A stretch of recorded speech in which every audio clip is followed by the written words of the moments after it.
முதலிலேயே என் பெயரை கூறினேன். நான் புரொஃபசர் ஹரிஹர் சர்மா, அழகப்பா பல்கலைக்கழகத்தில் இருந்து ஓய்வு பெற்ற பேராசிரியர்.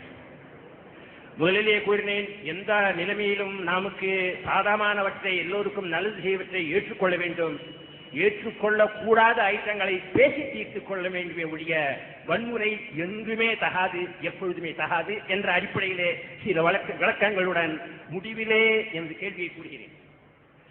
இந்த குடும்ப கட்டுப்பாடு என்று கொண்டு வந்ததை காட்டிலும் மடத்தனமான ஒரு செயல் இந்த உலகத்திலேயே கிடையாது என்பதை நான் ஆமோதிக்கிறேன். காரணம் என்னவென்றால், என தகப்பனாருக்கு நான் 13வது பையன்.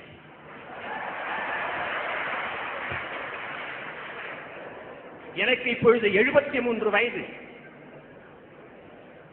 இந்த ஊரிலே கடந்த 45 ஆண்டுகளாக இருக்கிறேன். பலருக்கு தெரியும், கண்ட இடங்களில் என்னை பார்க்க முடியாது.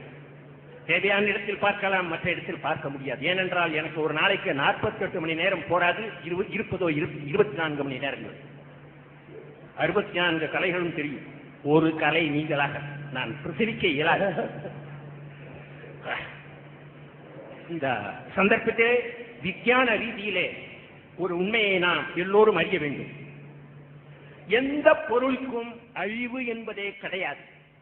பார்க்கக்கூடியதோ பார்க்க முடியாததோ எந்த பொருளாக இருந்தாலும் அதற்கு அழிவு என்பதே கிடையாது.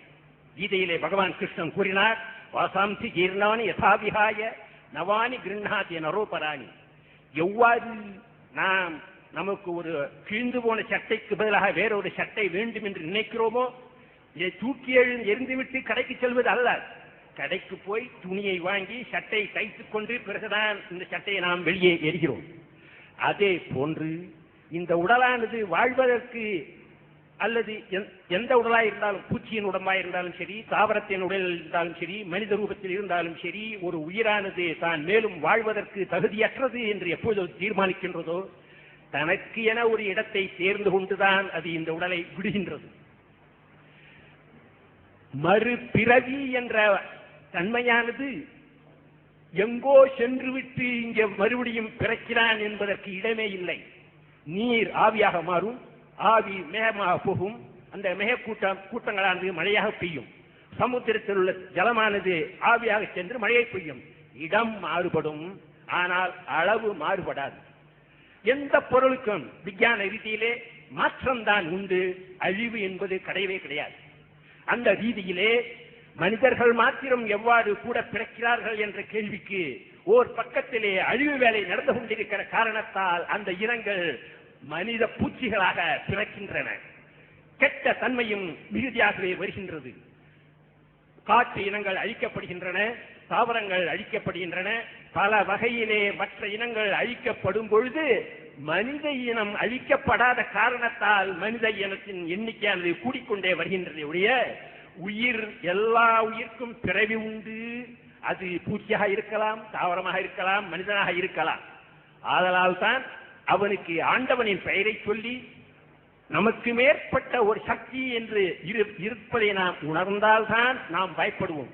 அது இல்லாவிட்டால் அவன் தோல் தட்டி கொண்டு கொக்கரிப்பானே ஒழிய அவன் பழிந்து செல்ல மாட்டான். அந்த காரணத்தால் தான் இந்த நிலையானது ஏற்பட்டு இருக்கின்றது. மேற்கொண்டு தாங்கள் தொடக்க உரையிலே கூறினீர்கள், ஆண்டவனுக்கு மனித தன்மையே கிடையாது. எல்லாத்துக்கும் அப்பாற்பட்ட உயர்ந்த மனிதர். அவர் பேசவும் முடியாது, கட்டளையிட முடியாது, பார்க்கவும் முடியாது, எதுவுமே செய்ய முடியாது என்ற தன்மையை ஒத்துக்கொள்ளத்தான் வேண்டும். ஏனென்றால் அவருக்கு அவர் சரீரத்தை கொடுப்பதற்கு தகப்பனார் கிடையாது, அவர் பின்னுடன் பிறந்தவர்களும் இல்லை. இப்பேற்பட்ட சூழ்நிலையிலே அவர் பிறந்திருக்கிறார். இந்த சூழ்நிலையிலே நம் நாட்டிலே வளர்ந்து வந்த இஸ்லாம் மதமோ அல்லது கிறிஸ்துவ மதமோ பைபிளை படித்தோ குரானை படித்தோ மனமாற்றத்தை ஏற்படுத்தி கொண்டு வளர்ந்த மதம் அல்ல. இதை யாருமே அவ்வாறு இங்கு வந்தது என்று கூறவே முடியாது. ஒன்று பயமுறுத்தி வந்தது, குரான் படித்தால் படி, இல்லா என் வாளுக்கு இறையாவாய் என்று பயமுறுத்தி தான் வந்ததே ஒழிய, குரானை படித்து தத்துவத்தை அறிந்து அதை பின்பற்றியவர்கள் என்று ஒரு ஆள் கூட சாட்சிக்கு இடம் காட்ட முடியாது. அதே போன்றே பைபிளும், பைபிள் என்ற சந்தர்ப்பத்தில் அவர்கள் ஃபேவரிட்டிசம், சலுகை காட்டி பெருக்கினார்கள், இவர்கள் பயமுறுத்தி காட்டி பெருக்கினார்கள். பயமுறுத்திய காலத்தில் உயிரை விட்டவர்கள் நெருப்பிலே பூந்தார்கள், முடியாதவர்கள் அவர்களுக்கு இஷ்டப்பட்டு சென்றார்கள். அப்படி சென்றவர்கள் இன்னார் என தெரியக்கூடாது என்ற காரணத்திற்காகத்தான், எங்கிருந்து நாம் அவளை அபகரித்தோம் என்று தெரியக்கூடாது என்ற காரணத்திற்காகத்தான் பர்தாவே வந்தது. ஏனென்றால் அவள் தெரியக்கூடாதே, தெரிந்தால் வேற்றிடத்திலிருந்து நாம் அபகரித்துக் கொண்டு வந்தோமே, அது ஒரு காரணம். இரண்டாவது, பெண்ணின் அழகானது வெளியிலே தெரிய வேண்டிய அவசியம் இல்லை. பாரியா ரூபவதி சத்ரு, மிகவும் அலங்காரமாக அழகாக இருக்கும் உன் மனைவியானவள் உனக்கே விரோதி என கூறப்பட்டுள்ளது. இந்த இரண்டு காரணங்களுக்காகத்தான் அது வந்தது. இந்த சூழ்நிலையிலே ஆண்டவனால் கொடுக்கப்படாத, ஏனென்றால் நபிகள் நாயகம் ஆண்டவன் இல்லை, ஆண்டவன் கட்டளை ஆண்டவன் கட்டளை என கூறுகிறோமே, அப்பொழுது இந்த கட்டளைகளை ஆண்டவனா கொடுத்தான்? கொடுக்கவில்லை, மனிதன் தானே கொடுத்தான். அதனால் ஆண்டவன் கட்டளை என்று எவ்வாறு நாம் ஒத்துக்கொள்வது? மனிதனே இதன் அடிப்படையில் தான் கூறியுள்ளோம். யூனிட்டி இன் டைவர்சிட்டி, வேற்றுமையிலே ஒற்றுமை காண வேண்டும், எல்லோரும் நலமாக இருக்க வேண்டும். இந்த சூழ்நிலையிலே பயமுறுத்தித்தான் இஸ்லாம் வளர்ந்திருக்கிறது என்று நான் நினைக்கிறேன். அதே போல சலுகைகளை காட்டித்தான் அதாவது கிறிஸ்தவ மதமானது பரவிற்று என்றும் நான் நினைக்கிறேன். இல்லாவிட்டால் அன்னை தெரசாவுக்கு இந்தியாவை விட்டு வேறு உலகமே கிடைக்கவில்லையா? ஆனால் தெரசா ஏன் இங்கு வந்தால்? இந்துக்கள் அசடு. ஏனென்றால் அவர்கள் எதையும் ஒற்றுக்கொள்வார்கள், ஒன்று பயப்படுவார்கள், இல்லாவிட்டால் காசுக்கு ஆசைப்படுவார்கள் என்ற ரீதியிலே இங்கு மதமானது மாற்றப்பட்டது. ஆனால் அதே சமயத்தில் ஒரு தேசத்திற்கு போய் மற்றவர்களை பலவந்தத்திலோ அல்லது ஆசை காட்டியோ வேற பயமுறுத்தியோ ஒரு கிறிஸ்தவரையோ முஸ்லிமையோ இந்துவாக மாற்றினான் என்று சரித்திரமே கூற முடியாது. ஆனால் மாற்றப்பட்டவர்கள் மறுபடியும் தாய் மதத்திற்கு வரலாம் என கூறினார்களே ஒழிய தனிப்பட்ட முறையிலே யாரையும் மாற்றவில்லை. இதற்கு தங்கள் பதிலை அன்புடன் எதிர்பார்க்கிறேன். ரொம்ப அழகா ஒரு நீண்ட உரையை நிகழ்த்திட்டாங்க. அதுல ஒட்டி கேக்குறீங்களா? ஏன் ஒரே சொல்லி இல்ல இல்ல இல்ல இல்ல அவர் சொன்ன ஒரே ஒரு கருத்துக்கு பதில் சொல்லணும். அதாவது கட்டாயப்படுத்தி பயமுறுத்தி தான் இந்த மதங்கள் வளர்ந்தது அப்படின்னு அவங்க சொன்னாங்கன்னா அதை 100க்கு 100 நாங்க ஒத்துக்கிறதுக்கு நாங்க 2000க்கு முன்னாடி பிறக்கல. என்ன, எங்களுக்கு சிந்திக்கிற தன்மைகள் ஒவ்வொரு மனிதனுக்கும் கடவுளால் கொடுக்கப்பட்டிருக்கு. அதை முதல்ல நீங்க உணர்ந்துக்கிறணும். அடுத்தவர்களுக்கும் நம்மளை போன்ற ஆறறிவு கடவுளால் கொடுக்கப்பட்டது. அவர்கள் உடம்பில் ஓடுவதும் சிவப்பு ரத்தம் தான். குரூப் வேணா வேற இருக்கலாம், ஆனா ரத்தம் ஒண்ணுதான். எல்லாருடைய தாயாரும் 10 மாசம் தான் பெற்றிருக்காங்க. 12 மாசம் பெற்றதாக சரித்திரம் இல்ல, 10 மாசம் தான் அதிகமா பெற்றதாக. இந்த நாட்டில் நடந்த பல சமூகத்தினுடைய அடிமைத்தனம், பொருளாதார ஏற்றத்தாழ்வுகள், வழிபாடுகளில் கொடுக்கப்பட்ட மனிதனை மனிதனாக நேசிக்கின்ற தன்மை அறவே இல்லாத காரணத்தினால் கொடுக்கப்பட்ட கொடுமைகள் ஜாதியால் மதத்தால் பொருளாதார ஏற்றத்தாழ்வு கொடுக்கப்பட்டதுனால அவங்க ஏதோ ஒரு இடத்தை பற்றிக்கிறணும், சமத்துவம் எங்க கிடைக்குதோ, பொருளாதார பயன்கள் எங்க கிடைக்குதோ, மறுக்கப்பட்ட உரிமைகளுக்காகவும் மறுக்கப்பட்ட பொருளாதார ஏற்றத்தாழ்வுகளுக்காண்டுதான் இந்த 2 மதங்களையும் இந்தியர்கள் ஃபாலோ பண்ண முடிஞ்சிச்சு. தவிர நீங்க சொல்ற மாதிரி கட்டாயப்படுத்தி எல்லாம் பண்றதாக நீங்க நினைச்சீங்கன்னா அது உங்களுடைய அறிவீனம் அப்படிங்கறத நான் தாழ்மையோடு தெரிவித்துக் கொள்கிறேன். எனது பெயர் பிரேம்குமார், தமிழ் சுவிசேஷன் லுத்தரன் திருச்சபை, திருப்பத்தூரிலிருந்து பேசுகிறேன். அதாவது இதை விட்டு நான் சொல்லிடுறேன். அதாவது காட்டா என்னன்னா, இப்ப ஐயாவுடைய புரொஃபசர் ஐயாவுடைய வாதம் என்னன்னா, வாளால் தான் இது பரப்பப்பட்டுச்சுங்கிறது ஒரு வாதம். இஸ்லாத்தை பொறுத்த வரைக்கும் நான் அதுக்கு ஆரம்பத்தில் சொல்லிட்டேன், யாரு வாளால பரப்புவாங்கன்னு கேட்டா அந்த மதத்துல ஈடுபாடு உள்ளவர்கள் தான் பரப்புவார்கள். அதை விளங்கிக்கணும். ஒரு மதத்தை தான் கடைபிடிக்காத ஒருத்தன் ஒரு இந்து மதத்தை கடைபிடிக்கவே இல்லை, அவன் போய் இந்து மதத்தை பரப்ப மாட்டான். ஒரு கிறிஸ்தவ மதத்தை வாழ்க்கை நிறைய ஏற்றுக்கிறாதவன் அவன் போய் அடுத்த ஆளுக்கு சொல்ல மாட்டான். நீங்கள் எந்த மன்னர்கள் வாளால் பரப்புனாங்கன்னு சொன்னீங்களோ அவர்கள் முஸ்லிம்களாக வாழவில்லைன்னு நாங்க சொல்றோம். தாஜ்மஹாலை கட்டுறான், ஒரு சமாதிக்கு போய் இப்படி கோடி கோடியா செலவு பண்றவன் அவன் முஸ்லீமா வாழல. அந்த புறத்துல பெண்களை வச்சிருந்தான், அவன் முஸ்லீமா வாழல. அவன் போய் இஸ்லாத்தை போய் பரப்புனாங்கிறது இருக்க அவ்வளவு பெரிய கிரேட் நீங்க கொடுக்க முடியாது. அவனுக்கு அதெல்லாம் அக்கறை கிடையாது. இது சாதாரண ஒரு விஷயத்தை நீங்க புரிஞ்சுக்கிறணும். அது போக வாளால் பரப்புதல் என்பது நீங்க கடந்த காலத்துல உள்ள வரலாறு சொல்லி நீங்க சொல்றீங்க நடந்ததாக, அதுக்கு எந்த ஒரு ப்ரூஃபும் எவிடன்ஸும் கிடையாது. அதே நேரத்தில் கண்ணுக்கு முன்னாடி நீங்க பாருங்களேன், கண்ணுக்கு முன்னாடி இப்ப ராமநாதபுரத்துல கூரியூர், குராயூர், காண்டை இந்த ஊர்கள்லாம் மொத்தமாக இஸ்லாத்துக்கு வந்தாங்க. அவர்களை வாளால் மறுக்கிறதுக்கு இப்ப யார்கிட்ட ஆட்சி இருந்துச்சு? கலெக்டர் முஸ்லீமா இருந்தாரா, எஸ்பி முஸ்லீமா இருந்தாரா, அல்லது மாநில முதலமைச்சர் முஸ்லீமா இருந்தாரா, இந்தியாவுடைய பிரதமர் முஸ்லீமா, ராணுவம் போலீஸ் அவங்க கையில் இருந்துச்சா, அந்த பகுதியில் அவங்க மெஜாரிட்டியா இருந்தாங்களா? இல்ல, ஒண்ணுமே மைனாரிட்டி. தமிழகத்துல நம்ம மைனாரிட்டி. அப்ப மக்கள் இன்னைக்கு வர்றாங்கன்னா எதனால வர்றாங்க? வாழால வர்றாங்க. கண்ணு முன்னாடி நம்ம நடக்கிறோம் பார்க்கிறோம். அதே மாதிரி அமெரிக்காவில், இங்கிலாந்துல எல்லாம் இஸ்லாத்தை நோக்கி மக்கள் வர்றாங்க. அந்த நாட்டிலையும் முஸ்லிம்கள் ஆட்சியிலே அதிகாரத்தில் இல்லை. இதுதான் யதார்த்தமான நிலைமை. ஒன்னே ஒன்று ஐயா சொன்னாங்க, அது உண்மை. குரானை படிச்சுட்டு வர்றாங்கன்னா குரானை படிச்சுட்டு வரல, அதை நான் ஒத்துக்குவேன். குரானை படிச்சுட்டு ஆராய்ச்சி பண்ணிட்டு யாரும் வரல. எதை பார்க்குறாங்க? சமத்துவம், சகோதரத்துவம், இந்த அந்நியோன்யமா பழகிறது, ஒன்னா நின்று வழிபடுறது. அந்த காலத்து இன்னைக்கு முஸ்லீம்கள்ட்ட நேர்மை இல்லை. அந்த காலத்து முஸ்லீம்கள்ட்ட காணப்பட்ட நேர்மை, ஒழுக்கம், அந்த சுத்தமான பரிசுத்தமான வாழ்க்கை, இதையெல்லாம் பார்த்து ஈர்க்கப்பட்டு வந்தாங்களே தவிர கண்டிப்பா வாழால் தான் என்று இருக்குமையானால் இன்றைக்கு வரக்கூடாது. இன்றைக்கு கூட மதமாற்றம் செய்கிறார்களா, தடை சட்டம் வேணும்னு கேட்கிறாங்க. எப்படி ஏன் கேட்கிறாங்க? யாரு கையில் ஆட்சி இருக்குது, யார் கையில் அதிகாரம் இருக்குது? மதம் மாற்ற தடை சட்டம் வேணும்னு கேட்டால மதம் மாற்றம் நடக்குதுன்னு அர்த்தம். எங்க நடக்குது? வாழ இல்லாம நடக்குது, அதிகாரம் இல்லாம நடக்குது. யாரு பண்றா? சிறுபான்மையை உள்ளவங்க பண்றாங்கிறாங்க. அப்ப மதம் மாற்றம் இன்னைக்கு நடக்கிறதுனாலதான் தடை சட்டம் வேணும்னு கேட்கறாங்க. அப்ப இது எப்படி நடக்குது? இன்னைக்கு ஏன் நடக்குது? நம்ம செஞ்சு பார்க்க வேணாமா?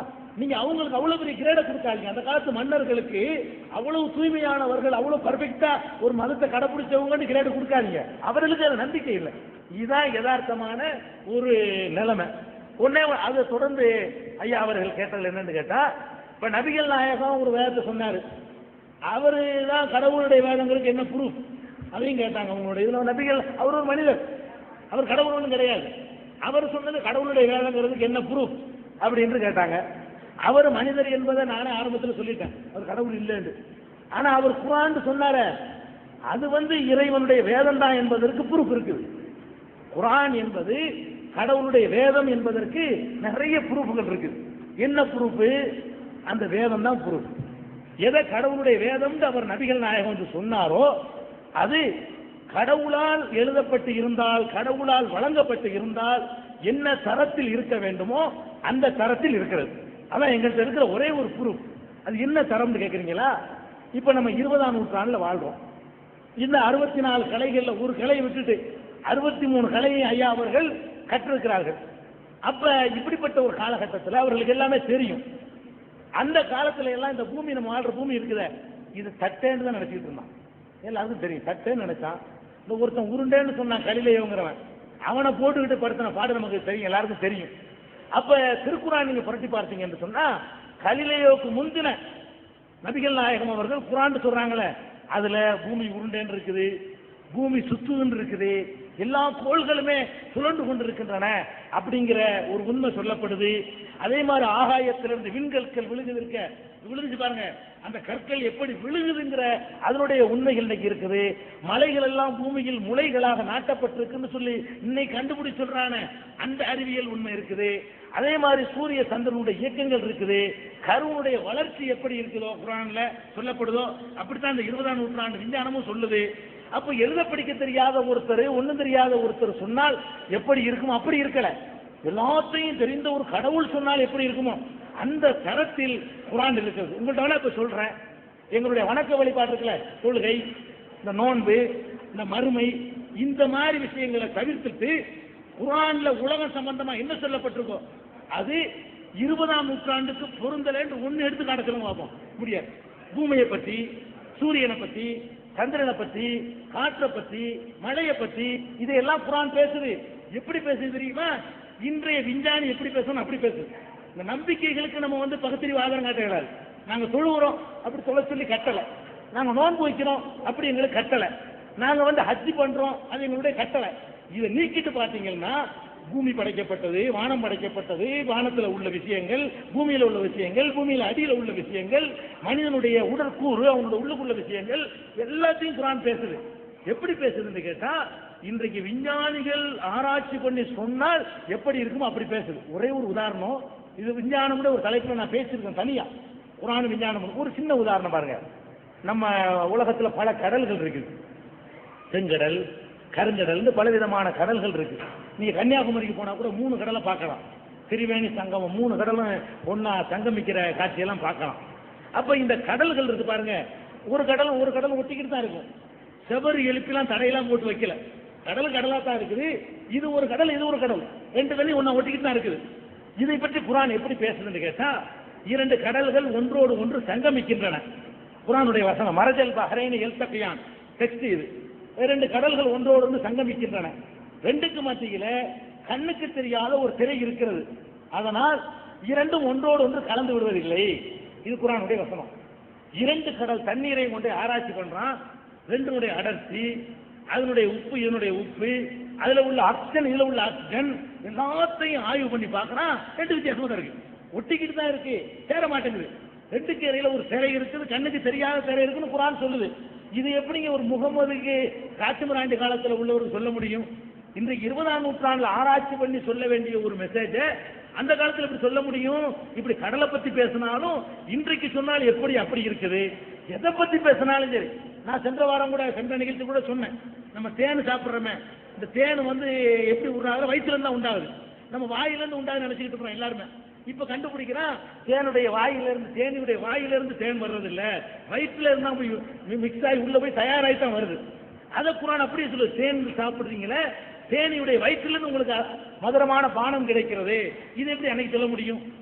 அன்னைக்கு உள்ள ஒரு மனிதனுடைய வார்த்தையா இருந்தா இது எப்படி உங்களுக்கு தெரியும்?